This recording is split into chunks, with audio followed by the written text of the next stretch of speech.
Selamat pagi, siang, sore, ataupun malam kepada Mas ataupun Mbak, asisten dari Laboratorium Anatomi. Perkenalkan, nama saya Nathanael Alexandrianto Pratama dengan NIM G002408. Saya berasal dari kelompok B3. Pada kesempatan kali ini saya akan menjelaskan mengenai laporan anatomi saya, yaitu 2.3 dengan materi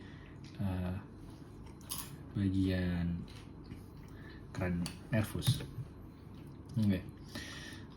Di sini slide pertama kita akan membahas soal bagian dari medial dari cerebral.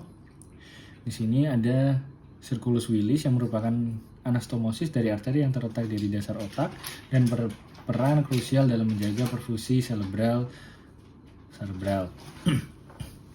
Struktur pembentuknya dapat diurutkan dari anterior ke posterior sebagai berikut. Kalau kita lihat dari awal, itu kita akan menemukan ACA atau arteri cerebral anterior yang bagian kanan dan juga kiri yang nantinya dihubungkan oleh arteri communicans anterior atau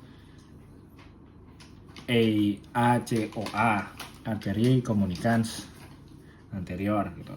Nah, di bagian lateralnya kita akan menemukan lingkaran yang ini nanti melibatkan arteri karotis interna atau ACI dari kanan dan ke kiri yang kemudian terhubung ke sistem posterior melalui arteri communicans posterior atau PCOA bagian kanan dan juga kiri. Nanti di bagian posterior dari circulus willis akan dibentuk oleh arteri cerebral posterior PCA kanan dan kiri yang merupakan cabang dari arteri basilaris. Fungsi utamanya dari circulus willis itu ialah menyediakan jalur kolateral aliran darah ke otak apabila terjadi sumbatan pada salah satu arteri besar yang memasuk ke otak seperti arteri karotis interna ataupun arteri vertebralis. Lingkaran ini nanti memungkinkan darah dari sisi lain atau dari sistem yang berlawanan untuk mengalir dan mempertahankan perfusi ke arah otak yang beresiko. Misalnya, oklusi pada satu ACI dapat dikompensasi oleh aliran darah dari ACI sisi lain melalui ACOA atau dari sistem posterior melalui PCOA. Nah, meskipun efektivitasnya bervariasi karena perbedaan anatomi antar individu, keberadaan circulus willis sangatlah signifikan dalam membantu meminimalkan dampak dari oklusi arteri besar dan mengurangi potensi kerusakan akibat stroke. Selanjutnya kita di sini menemukan arteri corticospinalis. Maaf kalau gambarnya sedikit ngeblur. Di sini fungsi utamanya apa sih? Fungsi utamanya itu ialah mengontrol gerakan motorik volunter atau gerakan motorik sadar, terutama gerakan yang terampil dan juga halus pada ekstremitas bagian bawah atau distal. Nah, traktus ini berperan penting dalam koordinasi gerakan yang presisi. Seperti itu adalah salah satu fungsi utamanya. Nah, di mana sih titik awalnya dan titik akhirnya? Kita dapat menemukan titik awalnya itu dari neuron-neuron piramidal di korteks motorik primer atau area Brodmann nomor 4. Nah, korteks premotorik area Brodmann 6 dan juga area kortikal lainnya. Nah, traktus ini nantinya akan berakhir pada sinaps neuron-neuron motorik di kornu anterior medulla spinalis baik secara langsung maupun intraneuron yang kemudian menginervasi otot-otot rangka. Nah, lokasi penyilangan atau dekusatio di mana sebagian besar 80-90% serabut traktus corticospinalis itu akan menyilang di dekusatio piramidalis yang terletak di bagian bawah medulla oblongata. Serabut ini nantinya menyilang kemudian membentuk traktus corticospinalis lateralis. Nah, sebagian kecil serabutnya atau 10-20%-nya itu tidak menyilang di medulla oblongata, tapi dia tuh turun sebagai traktus corticospinalis anterior yang kemudian akan menyilang di commissura alba medulla spinalis yang sebelumnya bersinaps dengan neuron motorik di sisi kontralateral. Nah, di lateral ini letak relatif di medulla spinalis ini traktus corticospinalis lateralis terletak di kolumna alba lateralis medulla spinalis dan yang anterior itu terletak di kolumna alba anterior medulla spinalis. Seperti itu, dan dia nanti akan berdekatan dengan visura mediana anterior.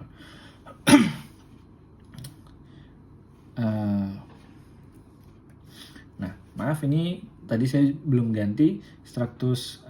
Di sini kita akan membahas traktus spinothalamicus. Nah, di sini fungsi utamanya ialah menyampaikan informasi sensorik mengenai nyeri, suhu, sentuhan kasar, dan juga tekanan dari tubuh ke talamus, yang kemudian diproyeksikan ke korteks somatosensori untuk persepsi sadar. Nah, titik awalnya itu dia berasal dari neuron-neuron sensorik orde kedua di cornu-posterior medulla spinalis. Neuron orde pertama menerima input sensorik dari reseptor dari perifer dan nantinya bersinaps dengan neuron orde kedua. Nah, akson-akson orde kedua ini kemudian menyilang dan membentuk traktus spinothalamikus yang berjalan ascendant menuju talamus. Nah, traktus ini berakhir dengan bersinaps pada neuron-neuron di nukleus ventral posterior talamus yang kemudian memproyeksikan si informasi itu tadi ke korteks somatosensori yang berada pada area Brodmann 1, 2, dan juga 3. Nah, lokasi penyilangannya itu berada di commissura alba anterior medulla spinalis yang biasanya satu atau dua segmen di atas tempat masuknya neuron-neuron orde pertama yang nantinya setelah itu akan menyilang serabut-serabut ini berjalan ascendant di sisi kontralateral medulla spinalis. Letak relatifnya di mana sih kalau di medulla spinalis? Nah, letaknya itu nanti ada di kolumna alba anterolateral medulla spinalis. Traktus ini sering dibagi menjadi traktus spinothalamus lateralis yang berfungsi utamanya yaitu untuk nyeri dan suhu. Nah, selanjutnya ada juga traktus spinothalamus anterior atau ventral yang menjadi sentuhan kasar dan juga tekanan. Meskipun keduanya berjalan berdekatan di kuadran anterolateral, namun keduanya punya fungsi yang berbeda. Nah, selanjutnya pembagian trunkus cerebri. Nah, trunkus cerebri itu ada berapa bagian?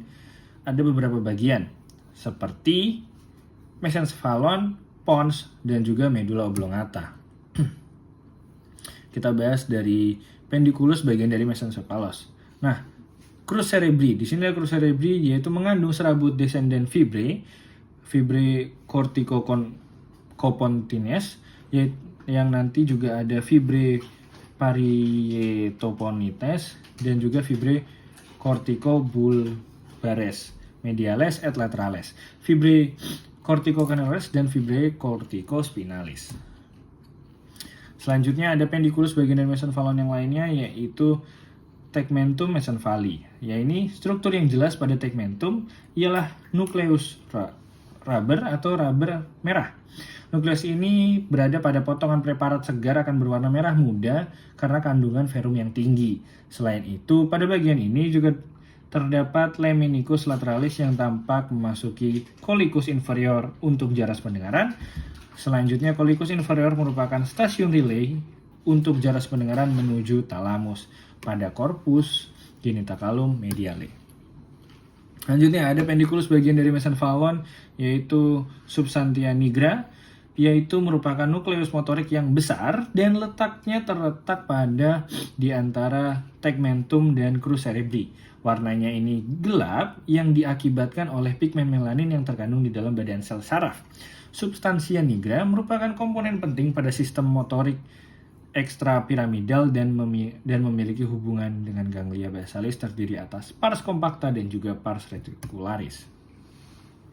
Selanjutnya ada fossa interpendicularis yaitu dataran di antara pendiculur cerebri yang nantinya ditembus oleh vasa darah arteri centralis posteromedialis sehingga akan membentuk daerah yang berlubang-lubang yang nantinya dapat kita sebut dengan substansia perforata posteriora. Nah, di daerah ini juga akan menjadi tempat keluar dari nervus 3 yang akan membentuk suatu alur yang nanti disebut sulcus nervi oculomotori sesuai dengan nama nervusnya. Selanjutnya kita akan membahas pons. Nah, di sini nervus kranial itu kita bagi jadi ini ada tabel ya. Di nervus cranialis itu ada beberapa nervus. Kita di sini bisa menemukan ada 12 nervus. Nervus pertama atau nervus olfactorius itu dia akan keluar di bulbus olfactorius. Selanjutnya nervus opticus atau nervus kedua itu akan keluar pada chiasma opticum. Nah, untuk nervus ketiga dan nervus oculomotorius fossa nantinya yang keluar pada fossa interpeduncularis. Itu untuk nervus 3. Untuk nervus 4 ada nervus trochlearis yang keluar pada caudal colliculus inferior. Untuk nervus 4 trigeminus akan keluar pada brachium pontis. Untuk nervus 6 atau nervus abducens akan keluar pada sulcus bulbopontinus. Di sini selanjutnya kita akan membahas nervus 7 sampai dengan nervus 12. Dan nervus 7 yaitu nervus facialis akan keluar pada angulus cerebellopontinus, sedangkan nervus 8, nervus vestibulocochlearis yang sebagai pendengaran berada di angulus cerebellopontinus juga. Nah, untuk di bagian nervus 9 sampai dengan nervus 12, mulai dari nervus glossopharyngeus, nervus vagus, nervus accessorius, dan nervus hypoglossus akan keluar di tempat yang sama, yaitu sulcus posterolateralis. Sedangkan namun sedikit catatan untuk nervus hypoglossus yaitu nervus 12 akan keluar pada sulcus anterolaterus. Di sini warna pada tabel ini saya sudah membedakan untuk abu-abu itu berada pada cerebrum, hijau pada mesencephalon, dan biru berada di pons medula. Selanjutnya, aspek eksternal medula oblongata itu ada 3. Piramis, oliva, ducosatiopyramidium, dan juga ada 4 sulcus ventrolateral atau anterolateral. Nah, untuk piramis itu merupakan penonjolan karena pendesakan dari tractus piramis atau corticospinalis. Untuk oliva merupakan penonjolan karena pendesakan dari nucleus olivarius yang bagian inferior. Untuk sulcus ventrolateral atau anterolateral dilewati oleh nucleus nervi vagus. Dan yang ducosatiopyramidium merupakan pemisah antara tractus pyramidium. Aspek internal medula oblongata. Nah, kompleks nuklear olivarius ini ada beberapa, yaitu nukleus ambigus, yaitu motorik, nukleus yang merupakan nukleus somatik motorik dari nervus 9, nervus 10 sampai dengan nervus 11. Nah, selanjutnya ada nukleus tractus solitarus yang bersifat sensorik dari nervus 7, 9, dan juga 10. Selanjutnya ada nukleus dorsalis nervus vagus yang menjadi kompleks nuklear olivarius. Selanjutnya ada nukleus ambigus motorik. Nukleus somatik motorik ini sama seperti ambigus tadi, kurang lebih. Nah, di sini ada nervus tractus solitarius sensorik, nervus 7, 9, dan 10. Nukleus dorsalis yaitu ada nervus vagus, nervus hypoglossus. Selanjutnya kita akan menjelaskan apa asal-usul nukleus dan juga fungsi dari 3 nervus cranialis motorik murni. Setiap nervus cranialis itu motorik itu memiliki nukleus spesifik pada batang otak yang menjadi tempat asal dari neuron motorik bawahnya. Nah, si lokasi nukleus ini menentukan jalur akson yang nantinya mereka akan keluar dari batang otak dan menuju otot target. Nukleus oculomotorius atau nervus 3 yang berada di mesencephalon juga berkaitan dengan struktur penting lainnya, seperti tractus corticospinalis dan juga substantia nigra, yang dapat mempengaruhi atau terpengaruhi pada lesi yang lebih luas pada daerah tersebut. Selanjutnya ada nukleus trochlearus atau nervus 4 yang terletak di posterior mesencephalon memiliki keunikan dalam hal keluar serabut saraf yang menyilang di velum medullaris superior sebelum keluar dari batang otak, posisi nukleus sebelum dari batang otak. Selanjutnya ada posisi nukleus abducens atau nervus 6 yang berada pada pons yang nantinya berdekatan dengan tractus corticospinalis dan fasciculus longitudinalis medialis, yang menjelaskan mengapa lesi di daerah pons seringkali melibatkan gerakan mata bersama dengan defisit motorik atau gangguan koordinasi pada gerakan mata. Selanjutnya, ketika terjadi lesi pada bagian upper motor neuron atau UMN yang nantinya mengontrol gerakan mata, itu dampaknya bisa bervariasi tergantung dengan lokasi dan luas lesinya. Namun karena korteks Cerebri mengirimkan proyeksi bilateral ke sebagian besar nukleus motorik cranialis yang mengontrol gerakan mata, kecuali untuk sebagian subnukleus yang menervasi musculus rectus inferior dan juga obliquus superior yang menerima input dari kontralateral. Lesi UMN ini nantinya unilateral yang biasanya tidak menyebabkan paralisis total pada satu otot mata. Namun, sebaliknya, dapat terjadi kelemahan gerakan mata pada sisi kontralateral atau gangguan pada gerakan mata konjugat, yaitu gerakan kedua mata secara bersamaan. Nah, tanda-tanda UMN lainnya seperti peningkatan tonus dan refleks yang abnormal dan mungkin juga menyertai. Gitu. Oke, selanjutnya ada lesi pada lower motor neuron. Kalau tadi UMN, upper motor neuron, sekarang kita akan menemukan LMN atau lower motor neuron. Nah, secara klinis yang lebih langsung terkait dengan fungsi nervus yang terkena ialah pada lesi nervus 3, paralisis otot-otot ini nantinya diinervasi yang menyebabkan mata bergerak ke bawah dan keluar akibat aksi otot yang tidak terlawan. Serta akan terjadi kehilangan refleks pada bagian pupil dan akomodasi. Nah, pada lesi nervus 4, kesulitan menggerakkan mata ke bawah dan keluar terutama pada saat aduksi itu dapat menyebabkan diplopia yang paling jelas terasa saat melihat ke bawah, seperti saat membaca atau menuruni tangga. Nah, pasien seringkali memiringkan kepala untuk mengurangi diplopia. Selanjutnya ada lesi pada nervus 6 yang menyebabkan mata tidak dapat bergerak kepada arah lateral dan menghasilkan strabismus konvergen serta diplopia horizontal yang meningkat saat melihat ke sisi bagian lesi. Nah, pemahaman yang paling mendalam tentang anatomi dan fungsi-fungsi masing nervus ini sangatlah penting untuk mendiagnosis lokasi pada sistem saraf tersebut. Selanjutnya, jelaskan lokasi dan fungsi dari area Brodmann berikut.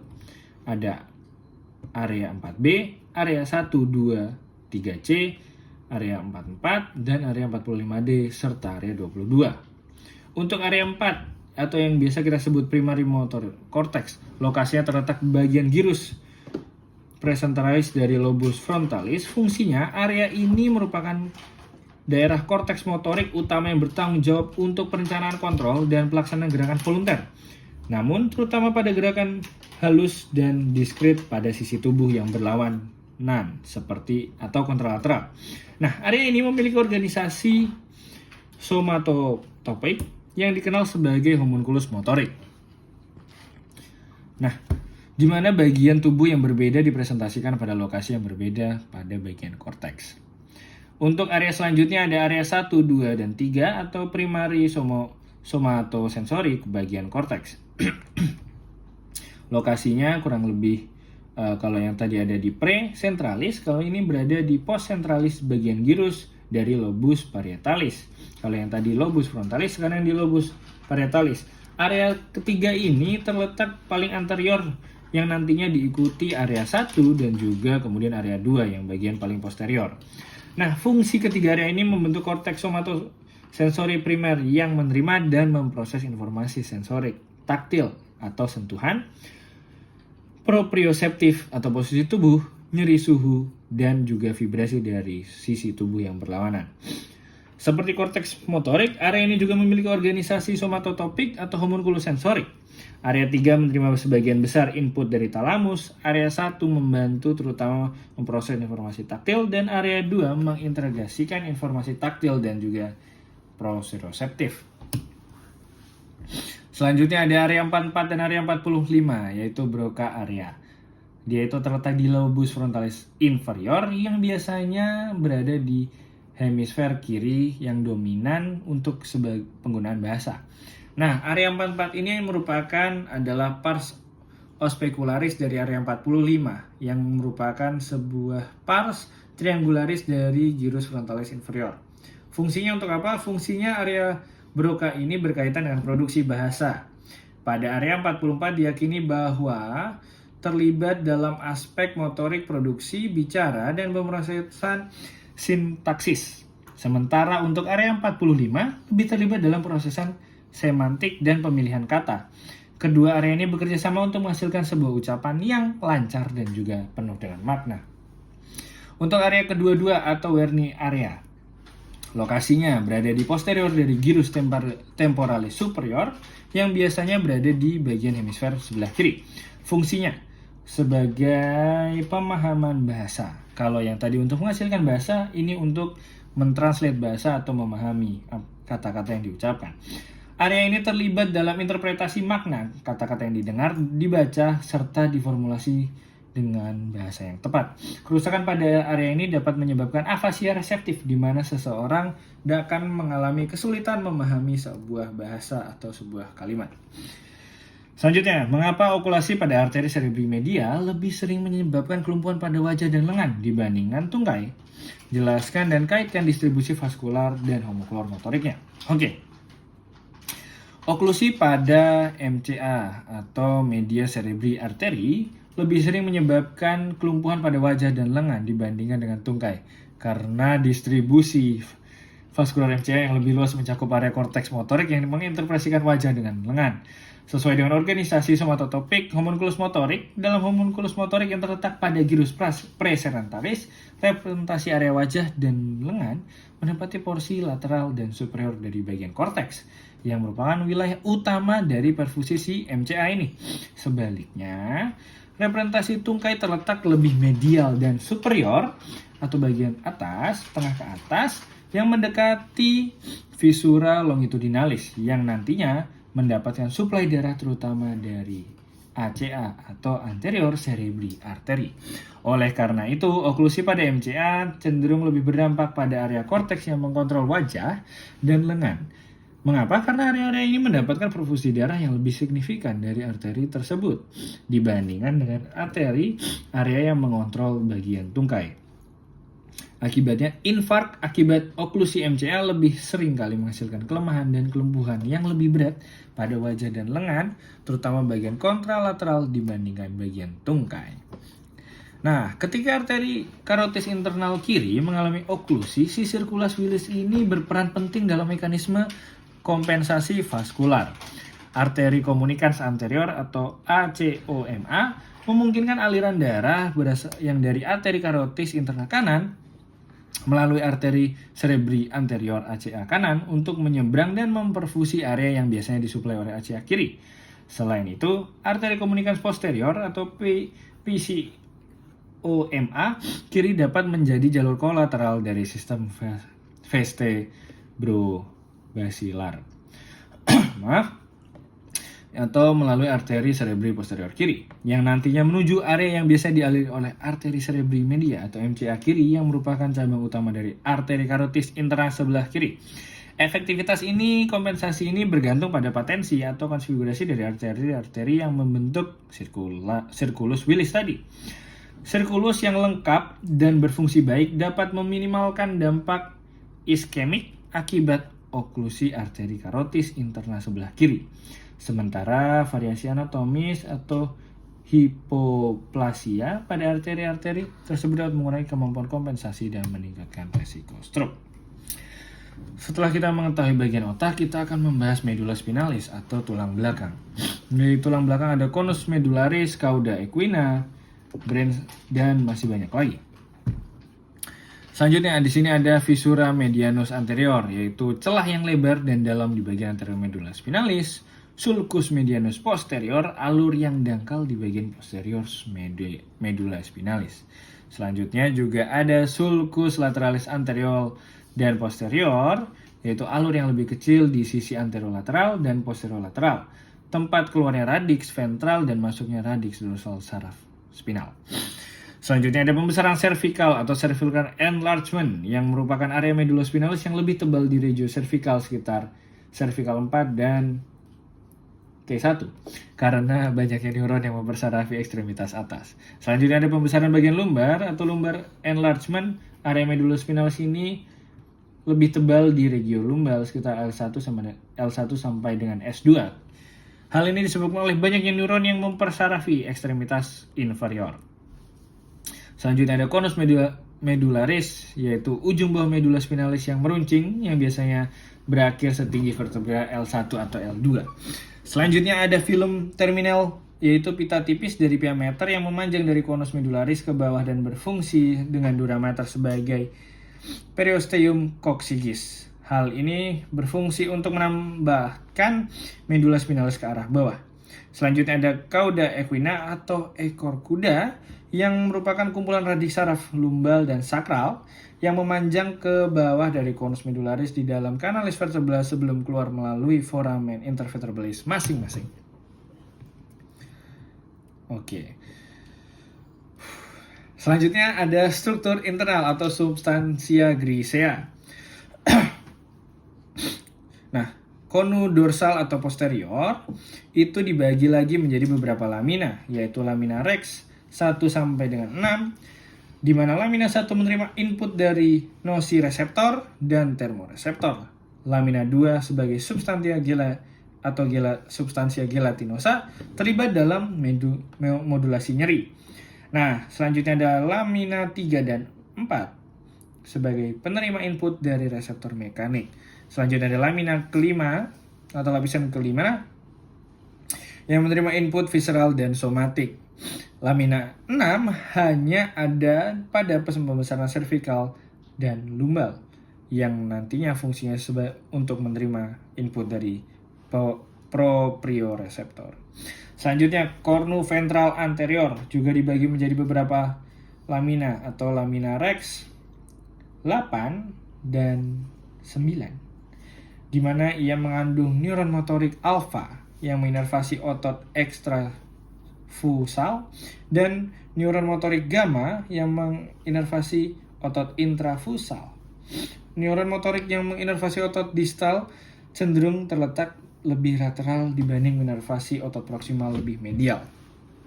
Kalau tadi kita membahas cornu ventral atau anterior, kita akan membahas cornu lateral bagian posterior yang mengandung neuron preganglionik sistem saraf simpatis lamina rex bagian 8. Selanjutnya ada commissura grisea, di mana yang berfungsi sebagai jembatan substansia grisea yang menghubungkan cornu dorsal dan ventral di kedua sisi mengalami kanalis centralis. Untuk di terakhir, kita di sini akan membahas substansia alba sebagai substansia internal yang mengandung traktus ascendens atau sensorik dan untuk descendennya dia motorik. Beberapa traktus utama meliputi traktus ascendens yang merupakan kolumna dorsal lemniscus medialis yang menghantarkan sensasi raba halus dan propriorespsus serta vibrasi yang nantinya terdiri dari traktus gracilis dari tubuh bagian bawah dan traktus cuneatus dari tubuh bagian atas yang nantinya bersinaps di nukleus gracilis dan cuneatus di medula oblongata kemudian menyilang dan naik melalui lemniscus medialis ke thalamus. Selanjutnya ada traktus spinocalamus lateral yang menghantarkan nyeri dan juga suhu. Nah, di sini neuron order pertama itu akan bersinap di kornu bagian dorsal, lalu menyilang dan naik ke kolumna lateral ke bagian thalamus.